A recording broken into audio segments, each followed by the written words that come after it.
د سولر پینل په ریټ کې چې دا کمی راغلی ده که کم کسان د شیشو نه بجلي جوړوي نو په دې وخت کې تاسو ځان له شیشې چې دی دا لګولی شئ ځکه چې د هغې په ریټ کې کمی راغلی ده. تاسو ته خو پته زموږ په ملک کې د کم یو شي سیزن نه شي نو په هغه ورځو کې چې دی هغه شی ګران شي. بل لا که تاسو کتلی نن سبا بجټ وتلو نو د دې د وجې نه زیاتر کسانو دا شیشې چې دي دا پټې کړې وي لکه د یو شي سیزن نه شي نو دوی پټ کړي و چې دا ریټ چې دی دا یې سیوا شي. نو دغه شانتې د بجټ ورځې وي نو دا هر سره چې دی دا پټ کړو دی وي چې په دې باندې به ټیکس ولګي او د دې ریټ چې دی دا به سیوا شي. ځکه زموږ ملک چې دی هغه آی ایم ایف چلی چې آی ایم ایف چلی نو هغه چې دومره ټیکسونه چې دي دا به پلانې شي باندې چې دی دا به لګی. نو د دې خبره چې دا نه مخکې نه شي ځکه چې د حکومت او د آی ایم ایف ترمنځ چې دی د دې په باره کې خبرې کېدلې چې هغه ویلو چې موږ به په شیشو باندې چې دی دې ځل ټیکس نه لګو دې ځل به نه لګو کوم چې 26 او 27 دغه دی د 26 27 دا بجټ دی نو په دې کې موږ په دې باندې ټیکس نه لګو. نو خبره د مخکې نه شو خو زیاتر کسانو چې دی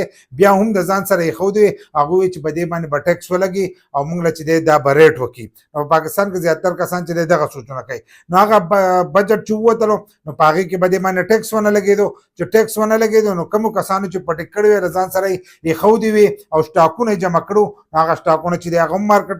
مارکیټ ته راووتل او څه نور هم پرتې وي نو د هغې د وجې نه د دې په ریټ کې چې دا کمی راغلې ده. په یو شیشه کې چې دی 4000 5000 د 9000 روپو پورې چې دی کمی پکې راغلی ده. لکه د دې خو خپل ریټونه دي د واټ ریټونه دي نو په هغې کې چې دا ښه پوره کمی راغلی ده. بل لا که تاسو وګورئ نو په ملک کې پیټرولو ریټ چې دی دا هم کم شوی دی. نو چې د پیټرولو ریټ کم شوی دی نو د دې د وجې نه چې دی د ګاډو په کرایانو کې هم کمی راغلی ده کم چې غټ ترانسپورټ دی نو د هغې په ریټ کې هم کمی راغلی ده. نو د هغې د وجې نه چې دی هم په دې کې کمی راغلی ده. نو تاسو ته به نن سبا چې دی په مناسب ریټ باندې چې دی سولر پینل چې دی دا میلاویږي نو که کم خواهشمن نو په دې وخت کې چې دی ځانه سولر پینل چې دی دا تاسو لګولی شئ.